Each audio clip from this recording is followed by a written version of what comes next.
Gender on the agenda. Are the rights of trans women in Scotland threatened by public debate, or are legitimate concerns being raised about sex and identity? And how big a problem is sectarianism in Scottish football and society? We talk to renowned historian Sir Tom Devine.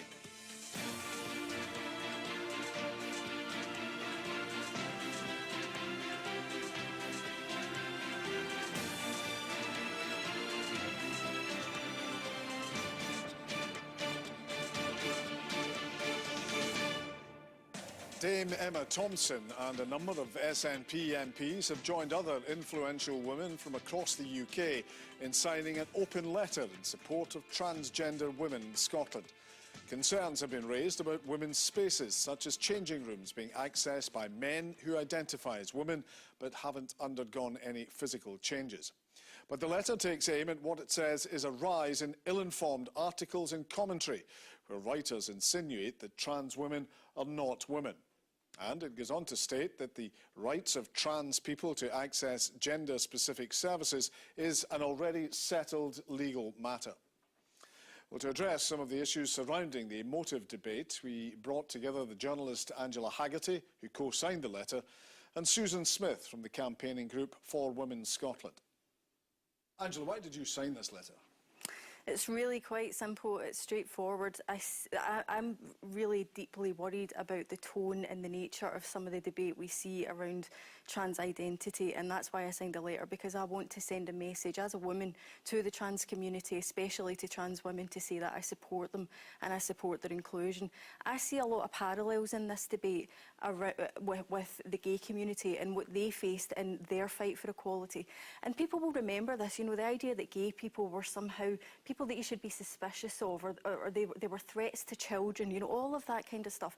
Now I think we're seeing that being applied to trans people. All we hear about in this debate is about women's spaces and things like sport and fairness, and what that does is it kind of by implication tells people that trans people, trans women, are to be viewed with suspicion, that they may be predators, and if they're not predators then they're out to cheat the system.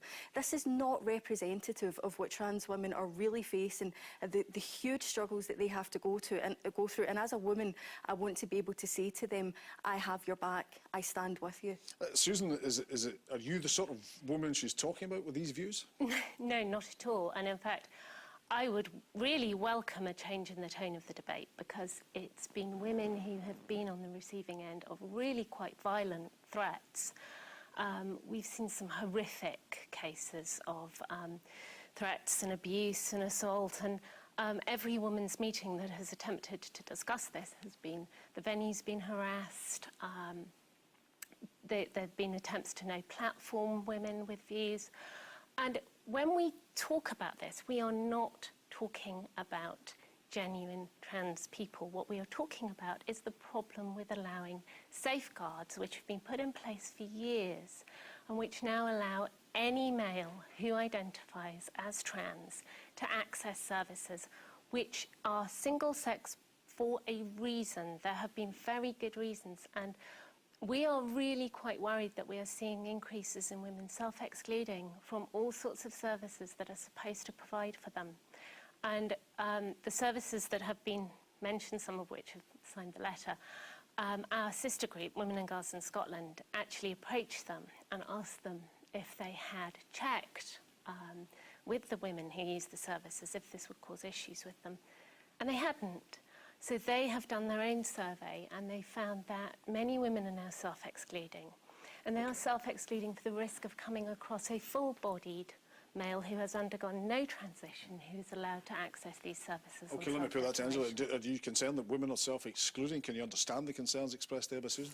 No, I think this is scaremongering. I really do believe that it is scaremongering. If you speak to the services that are dealing with women day and daily when they are dealing with vulnerable women, they are saying that this is not a problem, and they are feeling bullied by groups that are claiming to speak for women and to having to defend themselves and having to defend their trans-inclusive position. The chances of a predator, of some threatening individual going to the lengths of changing their gender just to be able to access a woman's space in order to cause harm are ridiculously minimal. Someone who wants to harm a woman will harm a woman. They will not go to those lengths to be able to do it.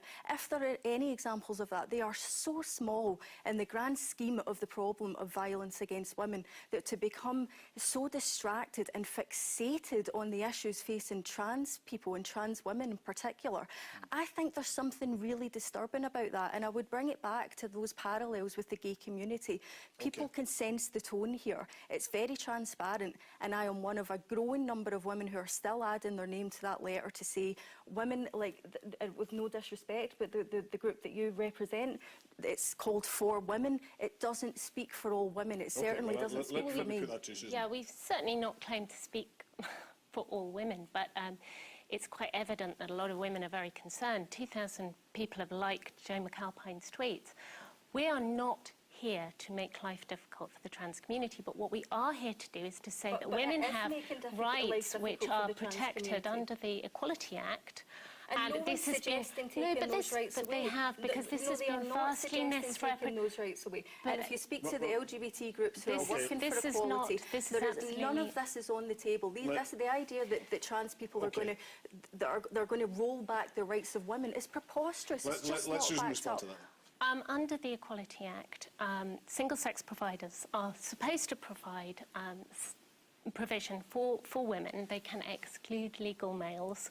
And the same with men, they can exclude legal females. And we are seeing services in Scotland that are actually in contravention of this act. Now, the Women and Girls in Scotland survey went out to 2,000 women, and they found that a majority of women said that they would have great difficulty in accessing, and they would experience severe discomfort if they were in a service that dealt with intimate matters where they were faced with fully intact males with male genitalia who are these are women who have PTSD. It's not simply about violence then. No, it's women with post-traumatic stress disorders who are triggered by these are very vulnerable women. And I would say to that one survey of women in comparison to the incredible work that women's organisations have been doing, and they've been consulting on policy. They will have been consulting. On that particular point, because you were speaking about violence and how unlikely it is that a male would do that, but what about just the simple fact of a woman seeing male genitalia in a changing room? It might not be violent, but they might not want it there. But listen, the chances of these events, these hypothetical events that keep coming up are so small. The number of trans people in our country, in our communities, are absolutely minimal. And I think that it's unhelpful and unhealthy to suggest that an adult progressive society can't find a solution to things like this that are so unlikely to happen. The way that this has been portrayed is so overblown. You would think that that the whole trans community is trying to gain access to women's spaces. This is not what is going on. Community. This is to do with abuse of males. And we know that most men are wonderful and lovely, and we're not doing that. We're saying that abusive males will take advantage of any loophole. We know this happens. Sorry, Angela, just let's we've seen it before. You know, they'll become Catholic priests. If men will swear an oath to God and risk eternal hellfire, if that's what they genuinely believe, we wouldn't say all Catholic priests were abusers. We don't have drunk driving campaigns saying everybody who drives is a drunk. But we have safeguards. We do checks on people who work in occupations with vulnerable people. And we do all these things to protect people so that we are preemptive rather than reactive. And there are reasons for single-sex provisions, and to ask for this to be, we need the evidence to show it's safe, and to say that the women's groups have already done this, and they haven't. We haven't seen equality impact assessments undertaken in many of these areas. In the prison service, they did no equality impact assessment on women prisoners, only on trans prisoners. We saw the report on the schools guidance. There's an appalling piece of work out there that is guidance for women in shelters called Stronger Together, which actually suggests that if a traumatised woman in an abuse shelter objects to a male-bodied person, then she has to be taken out and re-educated as you would a racist or a homophobe. And to compare it to gay rights is nonsensical, because nobody in the gay rights wanted to redefine anybody's sexuality. OK, but let me put that to Angela. Can you understand these concerns, though? I think that there... No, I can't, because if you look at the evidence of this, if you look at the reality of it, as I say, the chances of these things happening are so minimal. Abusive men will exploit any situation in order to abuse people. So we don't make it easier. But you are making a link between that and trans women accessing services. Yes, you are. The link is yes, and you around the trans debate. This is where we are being constantly mischaracterised. One at a time. Let me bring in one other point here then. We've heard both sides saying that you're speaking for women of Scotland. That was part of the reason for the letter in the first place. Who actually speaks for the women in Scotland here in this debate? I'll go to you very quickly on that.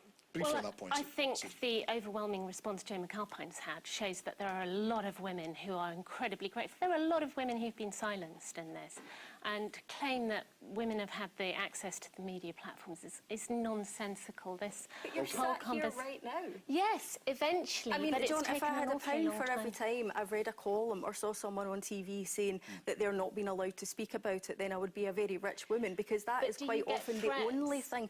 Yes, I get threats all the time. OK, but certainly, even in Scotland Tonight, we approached.